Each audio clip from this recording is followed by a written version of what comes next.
सियासी वाबस्तगी या मजहबी वाबस्तगी, इस क़ज़िये को हम एक दूसरे ज़ाविये से देखते हैं।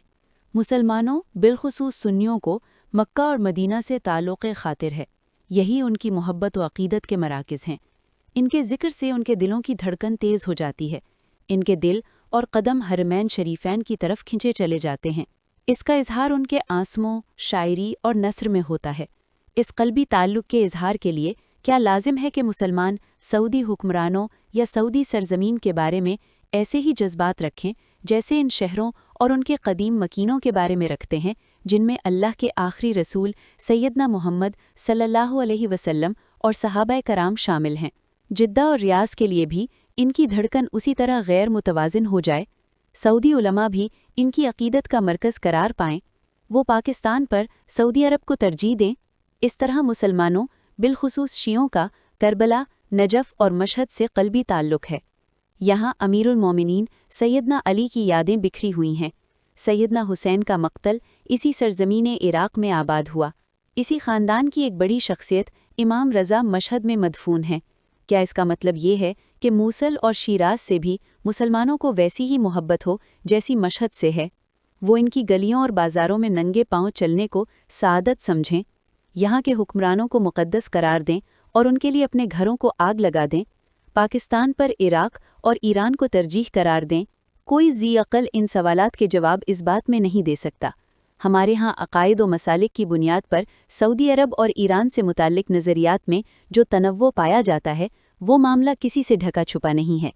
मक्का और मदीना को हमारी दीनी रिवायत में जो मकाम हासिल है, वो किसी दूसरे शहर को नहीं हो सकता है। इसी तरह नजफ़ व करबला को जब हमारी रिवायत की दो बड़ी शख्सियात से निस्बत हो गई तो उनका मकाम मुख्तलिफ हो गया। बाद में आने वाली शख्सियात को भी जब एक मजहबी तक़द्दुस मिल जाता है तो उनके शहर भी उसी तरह मोतबर हो जाते हैं। जैसे बगदाद, उसे बहुत सी इल्मी और मजहबी शख्सियात से निस्बत है। इनमें नुमाया तरीन इमाम अबू हनीफ़ा और शेख अब्दुल क़ादिर जीलानी हैं। मक्का और मदीना का मामला इस एतबार से ख़ास है कि इनका ज़िक्र कुरान और हदीस में हुआ है। बाकी शहरों को इंसानी मोहब्बत व अक़ीदत ने मोतबर बना दिया। अवामी पजीराई की दीनी हैसियत हो ना हो, एक समाजी हैसियत ज़रूर होती है जो काबिल फ़हम है। उनके साथ रुमान वाबस्ता होता है और उनका ज़िक्र शायरी में होता है। इक़बाल जैसा आदमी भी मदीने के साथ नजफ़ की खाक को अपनी आँखों का सुरमा बनाता है। सुल्तान बाहू ने बगदाद को अपनी अक़ीदत का मरकज़ बनाया तो लाफ़ानी शायरी ने जन्म लिया। ये बातें काबिल फ़हम हैं। जो बात समझ में आने वाली नहीं, वो इन मुल्कों की हुकूमतों और जोग्राफ़िए को अहम समझना है, जो मुतग़य्यर अवामिल हैं। आज हम इराक़ और ईरान के नाम से जिन ममालिक से वाक़िफ़ हैं, इस जोग्राफ़िए के साथ ये उन शख्सियात के अहद में मौजूद नहीं थे जिनसे हमें मोहब्बत है। इस सारे अमल को शऊरी सतह पर समझा जाए तो हम इस इबहाम से बाहर आ सकते हैं जिसमें आज मुब्तला हैं। आज जो मुस्लिम ममालिक मौजूद हैं, ये मौजूदा हालत में 20वीं सदी में वजूद में आए। इसी तरह हुक्मरान तबक़ात भी बदलते रहते हैं। इनमें अच्छे हो सकते हैं और बुरे भी।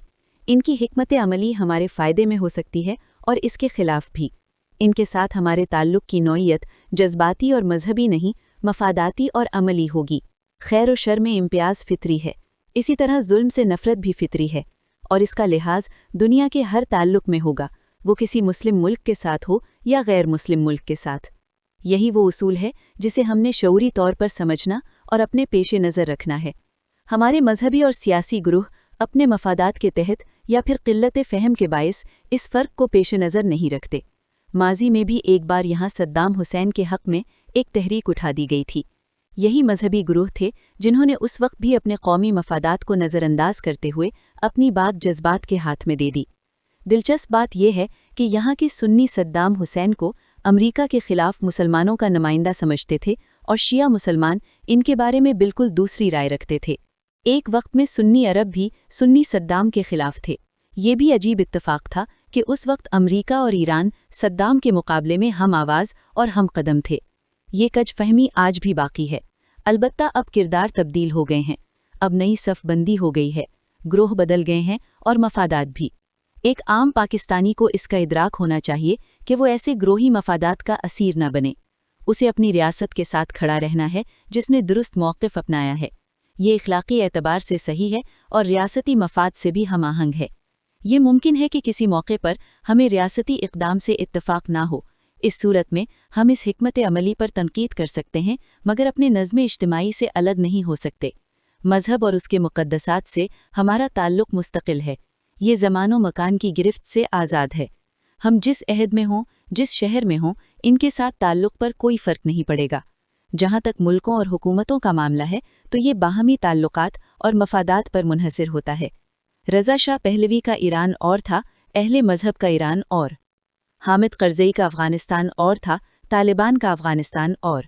ऐसे ताल्लुकात में लाजिम नहीं कि दवाम हो। हालात तब्दील हो जाने से ताल्लुकात भी बदल सकते हैं।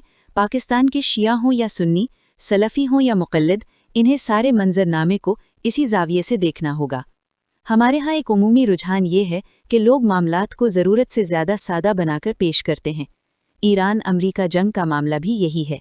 ये कहा जाता है कि अगर आप ईरान के साथ नहीं हैं तो इसका मतलब ये है कि आप इसराइल और अमरीका के साथ हैं, या ये कि ईरान हक पर है तो अरब ममालिक अमरीका की मज़म्मत क्यों नहीं करते। यह सादा लूफ़ी है। ईरान, सऊदी अरब और दूसरे ममालिक का अपना अपना ज़ाविया नज़र है। इसका ताल्लुक़ तारीख़ और बाहमी ताल्लुकात से है। हर कोई इसे उसी हवाले से देख रहा है। मैंने गुज़िश्ता कॉलम में भी इस जानिब तवज्जो दिलाई थी। इस बात को बार बार दोहराने की इसलिए ज़रूरत है कि इस सोच की जड़ें बहुत गहरी हैं। ये आम आदमी के जज्बात से खेलना है, जो तहदार मामलात को समझने की सलाहियत नहीं रखता।